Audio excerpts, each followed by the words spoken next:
And spawning over here, ladies and gents, in the bottom left-hand side as the blue Zerg player. Currently teamless, but showing us some amazing play today. Absolutely fantastic stuff. Are we going to see a game number 5? Is he going to be able to take this one down? It's sort of. And his opponent spawning as the purple Zerg player in the top right-hand side, representing team myi.insanity. Ladies and gentlemen, the Purple Academy player from MYI, it's Autumn. And wow, was that an awesome game number 3. Real high octane, really exciting all the way to the end. Autumn just doing a little bit more with his lings, just doing a little bit more with those Mutalisks, and damn, those Fungals almost took the game away from Sort of. Those Fungals did not end the game, but what those Fungals led to was a big contributing factor. Sort of, he was microing his heart out at the end there, but splitting those lings between so many bases was just a little bit too much for him. And that's why the momentum counts for so much in ZVZ. If you dictate the pace of the game, if you say, hang on a second, I'm the one attacking, you have to defend here, here, and here, it becomes your opponent playing defensive whack-a-mole. And when you're playing defensive whack-a-mole, that's a lot less fun than playing offensive whack-a-mole, let me tell you that. And Autumn did that tremendously in that game 3. So now, guys, well, we're going to be going for the pools and the hatches once again. Both players very happy to go with the strategy that they've gone previously. On Nimbus, of course, you've got that lovely in-base natural expansion. But even that isn't enough to prevent Autumn from going for that spawning pool first. I guess creatures of habit these guys are. So fair enough. So let's see how it works out for them this time around. The Overlords are going to pass each other. In fact, this Overlord passing this Overlord in the bottom left is going to tell both players, oh, alright, we've spawned cross positions, fair enough. Know exactly what's going on here. Oh, man. I'm actually okay with sitting here and just patiently waiting for these guys to go up to lair, because I want to see another epic game like we did in game number 3. This is a lot of fun, actually. For those of you who are like sitting at home going, oh, ZVZ mirror matchup.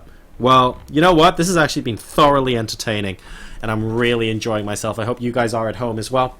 Make sure to go ahead and give Hitbox.tv and Cooler Master a little bit of love as well. You can check their Twitters out, and Cooler Master in particular is Cooler Master ND, standing for Cooler Master Nordic.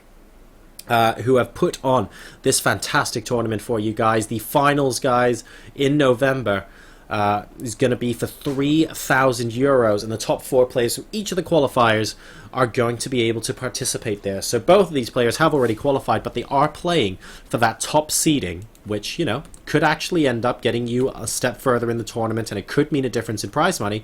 Plus, €125 just casually chucked at them right the heck now for winning this qualifier outright. So it's a reasonable amount of money here. And both Autumn and Sortov definitely want to get going at it. Sortov has a lot more online practical play experience than his opponent here, but it hasn't stopped Autumn from playing some absolutely amazing StarCraft. And for those of you wondering, hang on a second, Autumn, isn't this guy called Winter? Yes. Confusingly, he changed his nickname to Autumn a little while ago, and I believe it hasn't been updated on Wikipedia. So that's the main reason why you might be wondering, oh, is this a different guy? Is he just subbed in here? No, it's the same dude. For those of you who watched my interview videos from DreamHack Stockholm, I believe he was one of the 9 people I interviewed at once. That was a pretty funny interview for my insanity as well. I quite enjoyed that. If you haven't seen it, go to youtube.com/JoRoSaR. Look for my DreamHack Stockholm interviews. I interviewed 9 players of my insanity at once. 9. And it was an awful lot of fun. Find out which one of them, as their quirky fact, needs a girlfriend. and another of them only has 1 leg. And showed the camera. That was very, very amusing. It was such a good weekend, Stockholm. Everyone got along so well. It was just so much fun. And it looks like these 2 lings are causing a little bit of trouble to start off with in Camp Autumn. Oh, and sort of trying to hide these lings, potentially making them banelings later on, but the Queen sees them and it's not going to happen. Good try, buddy, but you're not going to get safe haven here, unfortunately, and this Overlord is going to have to run away ASAP.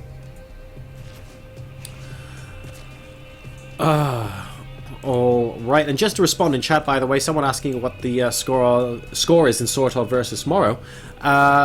Sort of beat Morrow 2-0 in that semi-final to make his way here. Now, though, we've got a bunch of slow banelings waddling across the map, sort of looking to do a bit of damage early on. He's on a couple drones fewer than his opponent. He's 39 versus 43 right now, but he's got speedlings. Oh, he had the potential, actually, to trap that queen.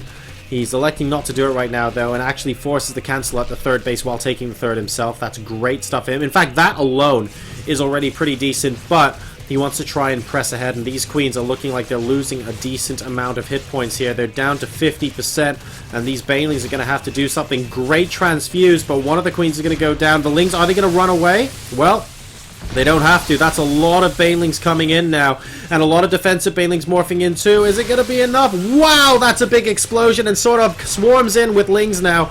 It looks like he won't quite have enough to do huge lasting damage here, but everything has been traded. It's 39 to 41. Sort of has the earlier third base. The third base has not yet been taken for Autumn. This battle is not over yet. Sort of morphing in a ridiculous number of banelings still. And Autumn has to be so careful with his own lings. We're fighting so close to Sort of's morphing banelings. And here they come. That's a ridiculously large number. Massive explosions everywhere. Sort of coming out of that just a little bit ahead. He's up to 77 supply versus 53. He's moving back into the main base and the natural expansion of his opponent. These lings trying to prevent those banelings from morphing. They're not going to be able to prevent that one. And oh dear, that goes down. But these banelings are waddling in towards that drone line. And it looks like the queen's going to possibly kill off one. There's the other one exploding. Not too many workers in. And here come the lings. That's a lot of zerglings right now. Are we going to see more coming back? Good defensive banelings here so far from Autumn. He's down to 38 workers versus 46. A lot of surrounding the banelings, and it looks like... oh, those are all his. Oh my goodness, I was unnecessarily scared for a second there. And some of these lings now are continuously harassing at the natural expansion. And okay, everything is done. We desperately need to breathe right now. We've got the Roach Horn on the way for Sort of.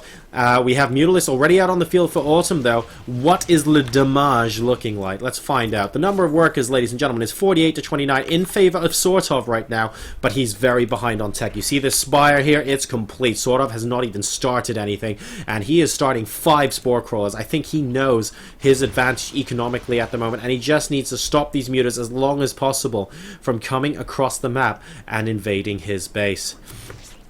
And that's actually a lot of queens coming out as well. He wants to try and supply block him, does he? He's moving a lot of queens and needs to be careful. A bunch of lings could surround them, and with the help of the Mutalisk would actually take them down. And here comes some Mutalisk into the main base of Sort of. Is he going to be able to get anything done? It looks like a single Overlord is going to get tickled, but Autumn at the moment, he's down to 33 workers versus 59. He's on 2 bases versus 3. He has to make this work, and that's why Sort of knows he's happy being very defensive right now. He knows that as long as he defends this, he's going to enjoy a really great advantage going into the mid game, and all he has to do is catch up on tech. He's got burrowed roaches incoming. If he picks off the drone, no, he doesn't pick off the drone that's coming to take the third base. I thought he was going to do that for just a second. Another scout going through the main and the natural base, sees absolutely nothing untoward. He's happy to sack these things. Now here come the Mutalisks back into the base. Wow, that's a lot of Spore Crawlers hitting those Mutalisks, and I think Autumn knows he can't do much damage here. He's now down about 30 supply, and there's a lot of roaches here, killing off these debris and actually just getting ready to march across the map. We got the +1 and Glial Reconstitution on the way for Sort of as well. He wants to try and end this game with roaches. He's constantly making those queens as well, and he's going to be transitioning into hydras with these roaches, and I think that might be enough to force this to a game 5, but I'm not sure at the moment. It depends on how effective the remaining Mutalisks are, to be perfectly honest, for Autumn right now. But there are so many Spore Crawlers out on the map, I'm just not sure what to do with it. There's even a Spine Crawler coming out of here from Sort of in between these two spores, because, you know, I guess you might as well. He's still, by the way, not gotten his third base up as Autumn, and that's why Sort of enjoys such a tremendous advantage right now. I mean, take a look at those mining numbers. In a completely mirror matchup, that's a massive problem, and that's why he's 125 supply up versus 89. Oh my goodness, so Sort of I mean, he's got a huge advantage right now, but he's not. It's not like he's turned the knife. He hasn't started winning the game. He's winning the game, but he still needs to win it, if that makes sense. Just because you have a big enough advantage to win the game doesn't mean you should win it by default, and he still needs to complete that.